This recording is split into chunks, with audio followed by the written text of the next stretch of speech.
Morning team, it's me, your favourite Jordan at the screen, and today, my darlings, I would like to talk to you about Women Who Should Be in Prison, episode 10. Here we are, ladies and gentlemen, episode 10, bloody hell, and well, what of it being another increment of 5, I am again doing a extra special episode, the last one being the Lavinia Woodward case study, because I want to, like every 5th episode, mark it by looking at something in particular, be it a certain theme or a particular case study or some sort of extra special element, rather than just doing general sort of like cases. So today, for the 10th episode, I'm going to be, as you can probably tell from the title, see, I'm talking about the video now as I'm doing it, not realizing that when you are now watching this, that I've already done it, and so thus should be self-referring to it as if it's already done. But no, as you already know, it's child murder and infanticide, because it says in the title, which I'm yet to write on YouTube. But anyway, a very depressing topic. That's why I'm starting this episode quite light-heartedly, because it's just going to plummet the fuck downhill. It's just... And I've only got 3 cases. I couldn't bear to write more. Just because, yeah, it's fucking depressing. So all these women... All 3 of these women, there's only 3 of them, they killed children, and they didn't go to prison for it. They were let off for one reason or another.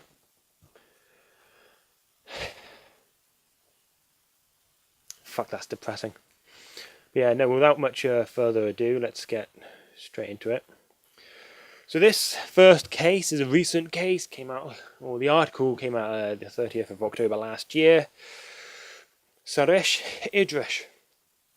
Charges against her are murder, child cruelty and neglect, and Saresh Idris, 25, was detained when paramedics were called to the family home on Mother's Day of 2017, and they found 3-year-old Ayan lifeless on the bed. He was pronounced dead. Despite efforts to revive him, tests were later unable to establish how Ayan died, but doctors believe he may have suffered heart failure. I want you to remember that little factoid for a little bit later on. His mother claimed she had left the youngster in the bath with his toys to fold some clothes. Good idea. Only to find him face down and unconscious when she returned about 10 to 15 minutes later, because that's what people do. They leave a 3-year-old in the bath for about a quarter of an hour. That's a fucking smart idea, you twat. But inquiries revealed the family had been known to social services after Ayan was taken ill at home in Rusholme in Manchester a year earlier, when he had swallowed 3 of his mother's sleeping tablets. So a 2-year-old had somehow managed to gain access to his sleeping tablets, to his mother's sleeping tablets, and I must ask how? How was he able to get into her medicine cabinet or climb up to where the medicine was safely stored? Unless if they weren't safely stored in a particular location that was out of reach. And not only that, how did he pop them out the, sort of plastic wrapping they're kept in? He's 2 years old. Unless if she was leaving sleeping tablets lying around, but then why would she take them out of the packaging and just pop them out? What? But I digress. Let us continue with the case and see what else we find out. A month after the boy's death, Idris was herself admitted to hospital, where she was found with 10 razor blades in a handbag, having earlier vowed to throw herself off a motorway bridge. She told officers, "Something serious happened that night. Something serious, but I can't say, as you are the police." Now, alarm bells should be going off in your head. You should be thinking, what the heck is going on here? This is suspicious AF. It was later claimed she had told a nurse Ayan had not even had a bath on the day of the tragedy. She said, "I've told too many lies. Nobody knows the truth about the day my son passed." She was alleged to have told a second nurse, "It's the guilt because of what I did, It's my fault. I've not been truthful with police. They think he slipped in the bath. He didn't even have a bath that day. It was claimed as well that she told this same nurse she had previously given AN sleeping tablets just to see what would happen. Mark Kellett, prosecuting, said, "The examination of AN showed pathological features consistent with drowning. However, the prolonged attempts to resuscitate AN meant there was no direct evidence that he had drowned. A doctor identified evidence of a minor head injury, but nothing close to or at the time of death. It did not appear, for example, that Ian had slipped in the bath. So evidence on him drowning is inconclusive. She claims that he was never in the bath.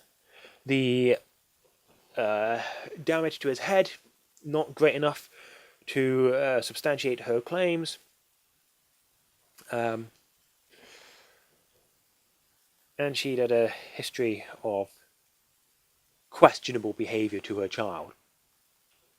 The judge remarked, and this is where it gets bullshit, as it always does when the judge remarks on cases such as this, "This is a tragic case.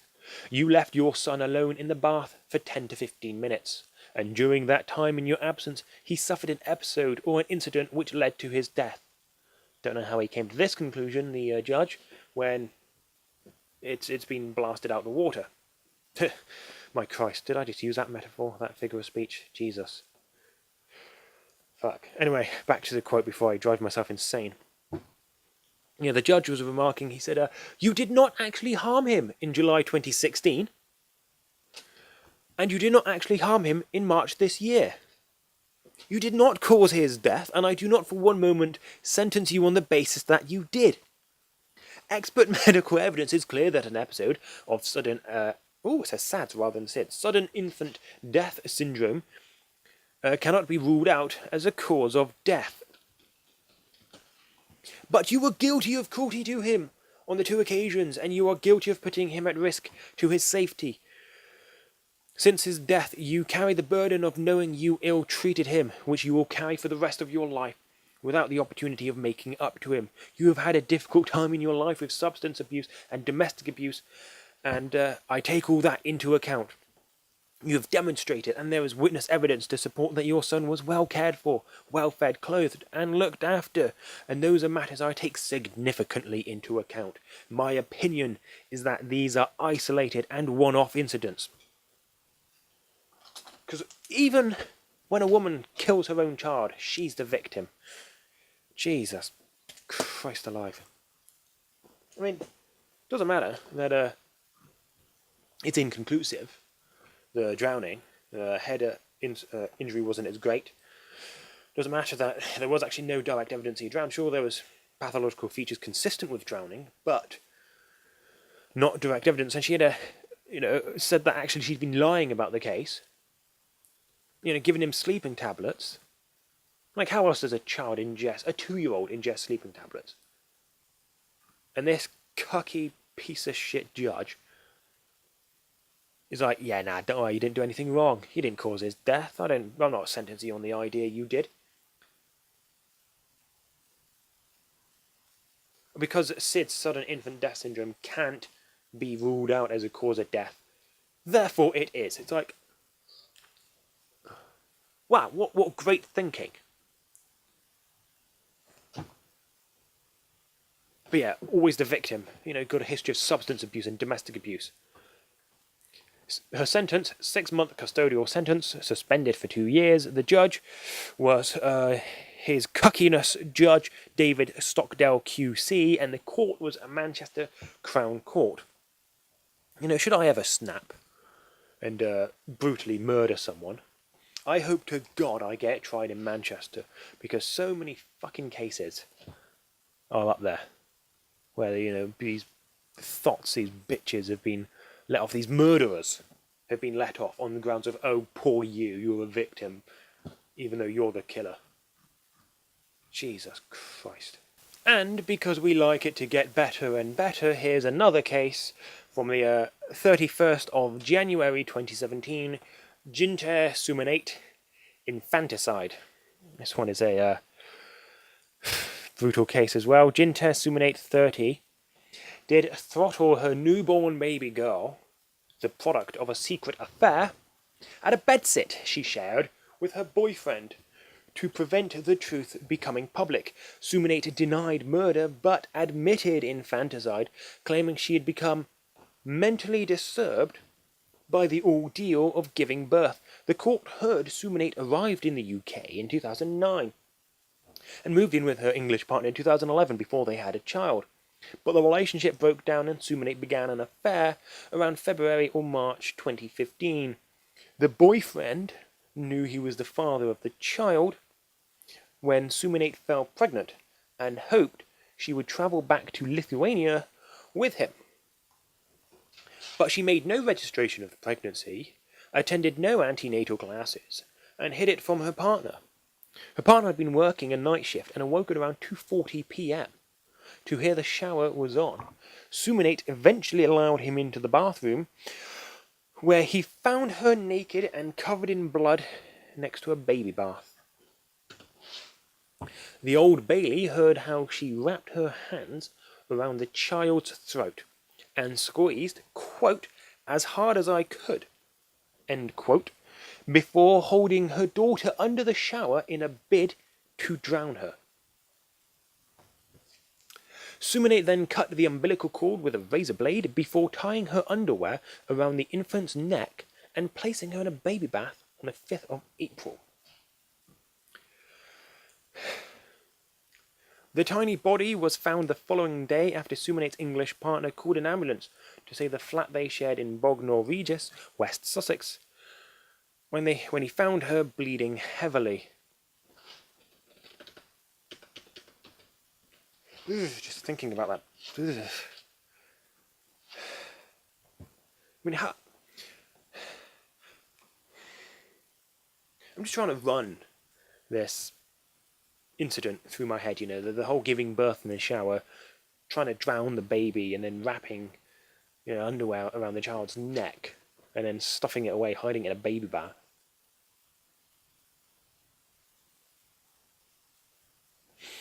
I'm going to go back to the script, lose myself in the script, and try not to think too much about the words coming out my mouth. Suminate kept her pregnancy hidden from her partner, who she has another child with. He had no idea she was expecting until she'd confessed she had done something bad.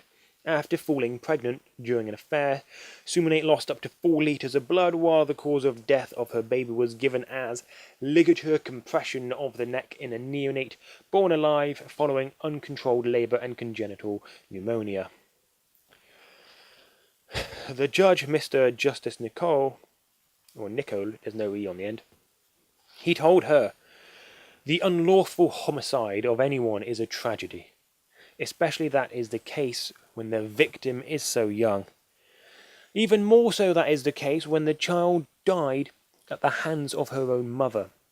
However, your circumstances were tragic in themselves." How? "And that is reflected in the nature of the offence to which you have pleaded guilty." Where is that reflected? Infanticide was made an offence in 1938 as an alternative to other forms of homicide in recognition of the extreme pressures from which some women suffer during or shortly after giving birth. Over recent years, the courts have recognised it is rarely an offence that requires a custodial sentence.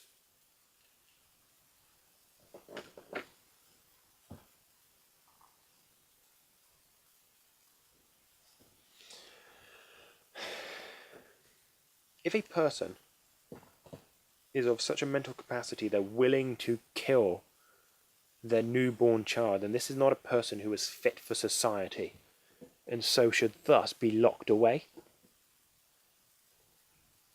Over recent years, the courts have recognised that it is rarely an offence that requires a custodial sentence. What, killing somebody? Fucking killing somebody doesn't require a custodial sentence? Killing a fucking baby of all things? Imagine if I'd done that. Well, let's say, me and the missus, we'd had a kid.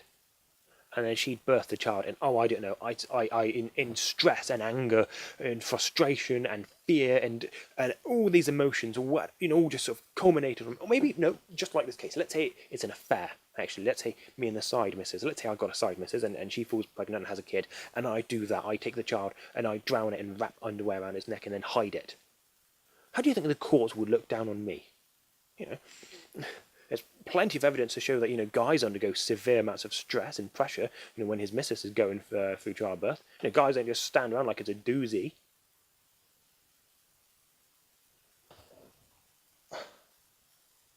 Absolutely staggering. And here's the sentence, if you can call it that: a 2-year community order with a 60-day rehabilitation requirement. 60 bloody days, 2 months.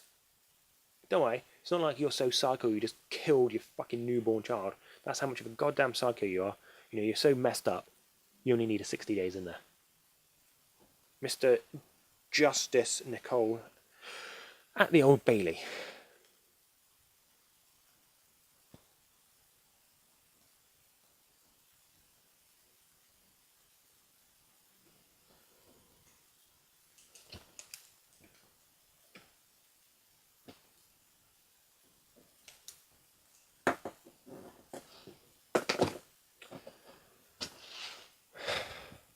You can see why I've saved these cases for a special episode, can't you? You can see why I've specifically marked them and kept them for this. This is just unfucking believable.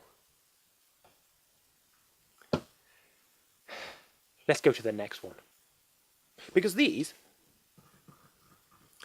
Well, actually, no, the first one was 3 years old. But this one here especially was infanticide. Baby, this one is just... No, let's just get to it. 9th of March 2015 is when this article came out. Tanya Clarence, murder and infanticide. Tanya Clarence from New Malden, southwest London, smothered daughter Olivia, 4, and 3-year-old twins Ben and Max because they were disabled. She's been allowed home on weekends and has allowed contact with the remaining surviving daughter. And before she killed these children, she'd been seen by 60 different professionals. Tanya Clarence was overwhelmed. That's a quote, that she was overwhelmed with having to care for her children, who all suffered from the muscle weakening condition spinal muscular atrophy type 2. A serious inherited neuromuscular condition that can shorten life expectancy. Well, in this case, it really did shorten their life expectancy.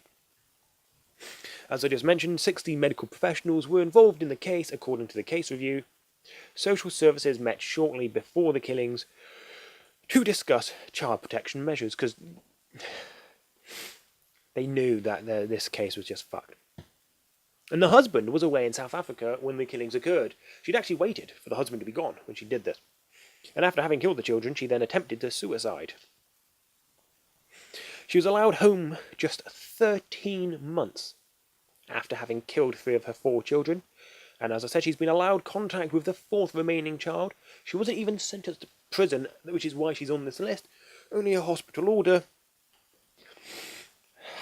She was granted a hospital order rather than a prison due to her mental health. Okay, what was her mental health, you might ask? Well, stress, feeling overwhelmed, and low self-esteem. Yeah, that's right. Life being tough and not feeling good about yourself are justifications for murdering 75% of your children. According to the sentencing remarks, her personality characteristics both made her more susceptible to develop a major depressive disorder and prevented the full extent of the disorder being recognized by others. And that is a feature of your depression, that you have consistently minimized symptoms both before and since the fatal events.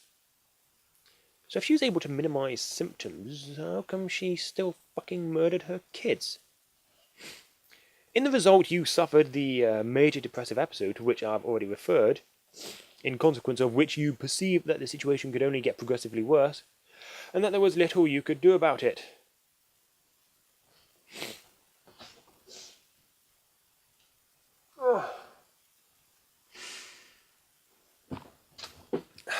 That's right, if you just feel crappy about yourself and not doing too well because life is tough and, you know, you've got 3 kids who are disabled, then it's alright to kill them. Fuck it, go nuts. Kingston Local Safeguarding Children Board commissioned an independent review which found lack of consensus among professionals over the right care for the children and professional concern about the mental health of Clarence. She'd actually refused counselling. So it'd been recognised she needed help and she refused. She'd allowed herself to fester. That's her taking accountability there by refusing the counselling. But oh no, it's all right because you felt crappy about yourself. She could have been helped. But she'd refused it, and this resulted in her murdering her children. The report said in July 2013 consideration was given to involving the police. But according to the social care records, St George's Hospital did not think that would be helpful. It said the concerns during this period, in the view of the authors, reached the threshold for child protection intervention, but this did not happen despite references to legal intervention. Oh my god.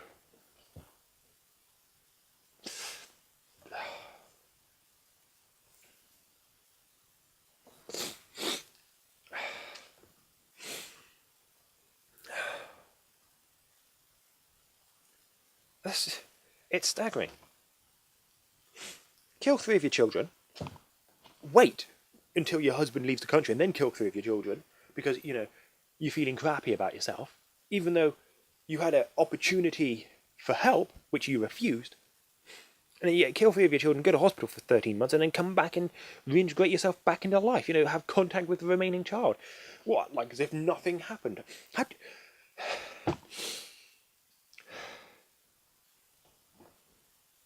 Sentence was a hospital order.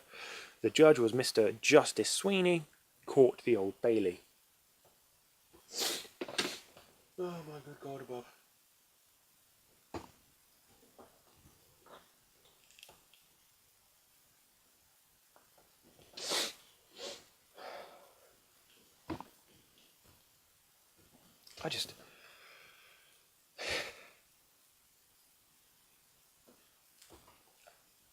How am I supposed to emotionally digest this? How am I supposed to run this over in my brain? 4 years old, Olivia. 3-year-old twins, Ben and Max. Thanks for the notification, Mr. Computer.